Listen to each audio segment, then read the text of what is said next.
नमस्कार साथियों, स्वागत है आप सभी का आपके अपने YouTube चैनल जीके जीत सर में। तो हम फिजिकल ज्योग्राफी से जुड़े प्रश्नों को कवर कर रहे थे और अपना आज का टॉपिक कौन सा है? ज्वालामुखी। ज्वालामुखी से जुड़े प्रश्न हम कवर करने वाले हैं आज। तो चलते देखिए आज के अपने प्रश्न कौन कौन से होने वाले हैं। तो सबसे पहले आप यहाँ पर देख सकते हैं, पहला प्रश्न है, निम्नलिखित में से किसे हम प्रकृति का सुरक्षा वलय कहा जाता है? कि किसको हम प्रकृति का क्या कहते हैं? सुरक्षा वलय कहते हैं। भूकंप को, ओजोन गैस को, ज्वालामुखी को या फिर नदियाँ को? प्रकृति का सुरक्षा वलय किसको कहते हैं ये आपको बताना है। भूकंप, ओजोन गैस, ज्वालामुखी या फिर नदियाँ? दोस्तों इसका उत्तर क्या हो जाएगा? ज्वालामुखी। ज्वालामुखी को हम क्या कहते हैं? प्रकृति का सुरक्षा वलय के नाम से जानते हैं। अगला प्रश्न है, देखिए चलते हैं।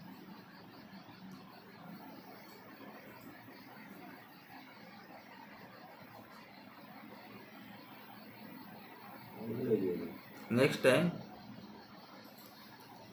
ज्वालामुखी के बारे में निम्न में से कौन सा कथन सत्य है? तो पहला कथन आप देख सकते हैं, यह पृथ्वी की क्रस्ट की एक नली होती है जिसके माध्यम से भूगर्भ की पिंगली, चट्टानें तथा अन्य पदार्थ बाहर आते हैं। अक्सर इनकी नली के चारों ओर गोल कीपाकार पहाड़ियों का निर्माण हो जाता है। ज्वालामुखी जागृत, प्रसुप्त या शांत, या हम कह सकते हैं मर्त, तीन प्रकार के होते हैं। उपयुक्त सभी। तो जल्दी से आपको इस कमेंट करके बताना है इसका उत्तर। दोस्तों इसका उत्तर नंबर 4 हो जाएगा, ऑप्शन नंबर डी राइट हो जाएगा, उपयुक्त सभी। क्योंकि जब ज्वालामुखी उद्गार होता है तो पृथ्वी के अंदर से पिघली हुई चट्टानें हैं जो बाहर आती हैं, जिसको हम लावा कहते हैं, जो पिघली हुई चट्टानें बाहर निकलती हैं। तो यह पृथ्वी क्रस्ट की नली होती है और नली के बाहर क्या आता है? लावा बाहर निकलता है। तो पहला ऑप्शन बिल्कुल सही है। फिर इस नली के चारों ओर क्या है? कीपाकार गोलाकार पहाड़ियाँ बन जाती हैं, ये भी बिल्कुल सही है। और ज्वालामुखी तीन प्रकार के होते हैं, जागृत ज्वालामुखी, प्रसुप्त ज्वालामुखी और तीसरा है शांत या फिर हम कह सकते हैं मर्त ज्वालामुखी। इस कहानी तीनों कथन क्या है? बिल्कुल सही है। नेक्स्ट चलते हैं, अगला प्रश्न है, देखिए, निम्नलिखित में से कौन सा ज्वालामुखी के उन तीन वर्गों में शामिल नहीं है जो उनके उद्भव की आवृत्ति के आधार पर वर्गीकृत किए गए? तो दोस्तों आवृत्ति के आधार पर ज्वालामुखी के तीन प्रकार होते हैं। अब आपको ये बताना है कि इसमें से कौन सा शामिल नहीं है। तो कौन से प्रकार हैं यहाँ पर आप देख सकते हैं आराम से। ऑप्शन नंबर 1 है जागृत ज्वालामुखी, ऑप्शन नंबर 2 है प्रसुप्त ज्वालामुखी और तीसरा है मर्त ज्वालामुखी और चौथा है यौगिक ज्वालामुखी। इसमें कौन सा शामिल नहीं है? आवृत्ति के आधार पर तीन भागों में ज्वालामुखी को बांटा गया। तो इसका ऑप्शन नंबर 4 राइट हो जाएगा, यौगिक ज्वालामुखी। तो जागृत ज्वालामुखी जिसमें हम देखते हैं कि लावा है, जो पिघली चट्टानें जो लगातार बाहर निकलती रहती हैं, पूरे वर्ष बाहर निकलती रहती हैं, उद्गार उसमें होता रहता है, तो वो क्या कहलाता है? जागृत ज्वालामुखी। प्रसुप्त किसको कहते हैं? कि एक बार उद्गार हो गया उसके बाद में कई दिनों तक उसमें उद्गार नहीं होता है, फिर थोड़े दिनों के बाद में वापस उद्गार होने लग जाता है, तो उसको बोलते हैं प्रसुप्त या सुषुप्त ज्वालामुखी। और मर्त या शांत ज्वालामुखी उसको कहते हैं जिसमें एक बार उद्गार होने के बाद में भविष्य में कभी भी उद्गार नहीं होता है, तो वो कौन सा होता है? मर्त ज्वालामुखी। तो ऑप्शन नंबर आपका डी इसमें राइट हो गया। नेक्स्ट है, किस ज्वालामुखी में अक्सर उद्गार होते रहता है? किस ज्वालामुखी में अक्सर उद्गार होते रहते हैं? जागृत ज्वालामुखी, प्रसुप्त ज्वालामुखी, मर्त ज्वालामुखी या शांत ज्वालामुखी? तो जल्दी से आप कमेंट करके इसका आंसर करेंगे। दोस्तों इसका उत्तर नंबर 1 हो जाएगा आपका राइट, जागृत ज्वालामुखी। नाम से पता लगता है कि जागृत ज्वालामुखी जो हमेशा जागृत रहता है, जिसमें लगातार उद्गार होता रहता है, लावा है जो बाहर निकलता रहता है, तो उसको हम क्या कहते हैं? जागृत ज्वालामुखी। नेक्स्ट है, किस ज्वालामुखी में ऐतिहासिक काल से उद्गार नहीं हुए? किस ज्वालामुखी में ऐतिहासिक काल से उद्गार नहीं हुए?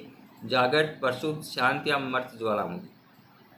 ऐतिहासिक काल से जिसमें उद्गार नहीं हुआ, कि एक बार उद्गार होने के बाद में काफ़ी लंबे समय से उद्गार हुआ ही नहीं, तो उसको हम क्या कहते हैं? मर्त ज्वालामुखी कहते हैं। मर्त कहते हैं या फिर शांत ज्वालामुखी कहते हैं। इसमें डबल ऑप्शन आ गए, लेकिन मर्त या शांत एक ही बात है। नेक्स्ट चलते अगला प्रश्न है, लंबे समय तक शांत रहने के बाद विस्फोट होने वाला ज्वालामुखी क्या कहलाता है? कि लंबे समय तक तो शांत रहता है और फिर उसके बाद में अचानक विस्फोट हो जाता है, फिर शांत हो जाता है, फिर उसमें विस्फोट हो जाता है, इस प्रकार का ज्वालामुखी कौन सा होता है? मृत ज्वालामुखी, सुषुप्त ज्वालामुखी, सक्रिय ज्वालामुखी या निष्क्रिय ज्वालामुखी। जल्दी से आप कमेंट करके इसका आंसर करेंगे कि लंबे समय तक शांत रहा और उसके बाद अचानक उसमें क्या आ गया? विस्फोट हो गया, अचानक उद्गार होने लग गया, लावा बाहर निकलने लग गया, तो ऐसे ज्वालामुखी को हम क्या कहते हैं? सुषुप्त ज्वालामुखी कहते हैं। ऑप्शन नंबर आपका 20 में बिल्कुल सही हो जाएगा। फिर है अगला प्रश्न, पृथ्वी की पपड़ी की ठोस चट्टानों के नीचे जो पिघला हुआ पदार्थ होता है, जो कभी कभी ज्वालामुखी के उद्गार के साथ धरती पर ऊपरी तली पर आ जाता है, उसे क्या कहते हैं? ये पिघला हुआ जो पदार्थ होता है धरातल के अंदर, वो ज्वालामुखी उद्गार के समय कहाँ जाता है? धरातल के ऊपर आ जाता है।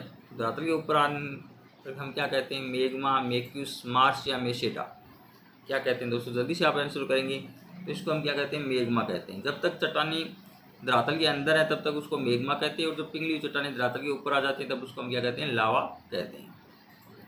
नेक्स्ट है, पेलेअंसरू की उत्पत्ति कब होती है? पेलेअंसरू की उत्पत्ति कब होती है? भूकंप के समय, प्लेट विवर्तन के समय, ज्वालामुखी उद्गार के समय या पर्वत निर्माण के समय?